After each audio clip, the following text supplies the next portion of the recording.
What's up, ENDU This is Coach Drew here with ENDU Answers. We're going to take those hard questions you guys have, crush them together, figure them out. Today's topic, how diets work. Like literally how all of them work. Let's do this.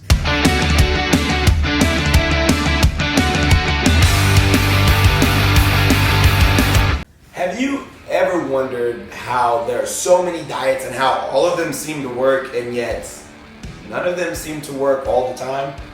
It's because the mechanisms behind them aren't always understood, so sometimes people get lucky.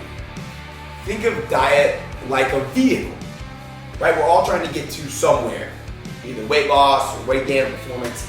So for an athlete, not everybody needs a sports car to go super fast. So not everybody needs that athlete diet. But on the other side, some diets work better than others. You could ride a bike to where you're going. It might take a while if it's 100 miles, or you could drive in a car. Some diets are designed for some situations, others for others, and some work, but really poorly. CICO, C-I-C-O, stands for calories in versus calories out. It's the most basic law. In fact, you learned it back in school. It's one of the laws of thermodynamics, and it basically says that energy cannot be created or destroyed. So you've ever seen that person who says, I gain weight when I look at chocolate cake? Impossible. Because there's no way that you can consume any energy from that object without consuming it. Likewise, there are people who say, I eat all the time and I can't gain weight. Back at you again. You're probably not meeting the demands that your body outputs. So to start off, there are no inherently good or bad foods. Every day, somebody comes to me. Oh yeah, but all they eat are bad foods. And sometimes I'm like, yeah, it's probably not what they want. But there's no food that's gonna rob from you. There's no food that's gonna sin against you. It's food, you eat it. Likewise, there's no food that's gonna walk your grandma across the street or it's gonna go help a homeless person. There is no good food. There's food with better qualities and there's food with worse qualities. Think of picking food like dating. A Pop-Tart is like a sweet potato. They both are primarily made of carbohydrates. They both taste pretty good. You could eat either one of these. Here's the twist.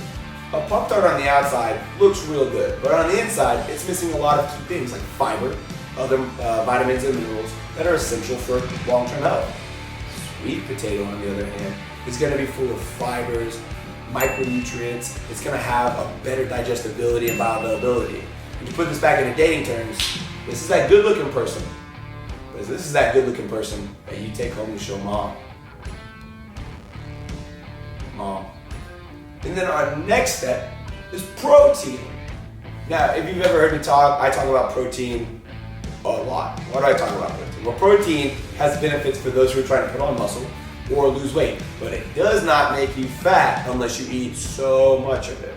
Roughly 25% of the calories from protein are burned digesting protein. So if you get a 4-calorie gram of protein, you can only absorb 3 calories. And what do those 3 calories help us do? Well, protein and some of their amino acids increase what's called protein muscle synthesis. It tells your body it's time to put on muscle. We have resources for that. So even with those 3 calories per gram, your body is going to be sent into a more muscle growth potential state. That's a win-win. Other foods like fat, which has 9 calories per gram, and carbs, which also has 4 calories per gram, don't burn as much in digestion, and they're more easily broken down and stored as fat. Lastly, when it comes to diet, everybody, and their mom, especially their mom, talks about a diet or a cleanse they're gonna do that has an end date. They are chasing 30 days, 14 days, whatever it is. But a diet that you're chasing for 30 or 40 days is not a diet that you'll be happy with long term. Most research shows that people who rapidly lose weight for 30 days weigh heavier 12 months later than they did at the start of their diet. It's kind of like this. Imagine that you save as much money as you can, you save it up, and 30 days later, you're just gonna spend it all. Why did you suffer for 30 days? Why did you do that to yourself whenever you held on to that money, maybe enjoyed it a little bit more, but still set something to the side, and in 12 months you might actually have something left? But the best diet is not the diet that I recommend, is somebody else recommends, is that a zealot claims, veganism. The best diet is one that you can look at yourself and say, in 12 months, I can still do this and not hate my life. It's a diet that you can stick to that applies these principles and that you have consistency with. So pick something you enjoy, get after it, get the results you want. What do you think CICO stands for in diet terms? Carb intake, carb outtake. Wow, that was way better than expected. Calories in versus calories out. That was really good. That was really good.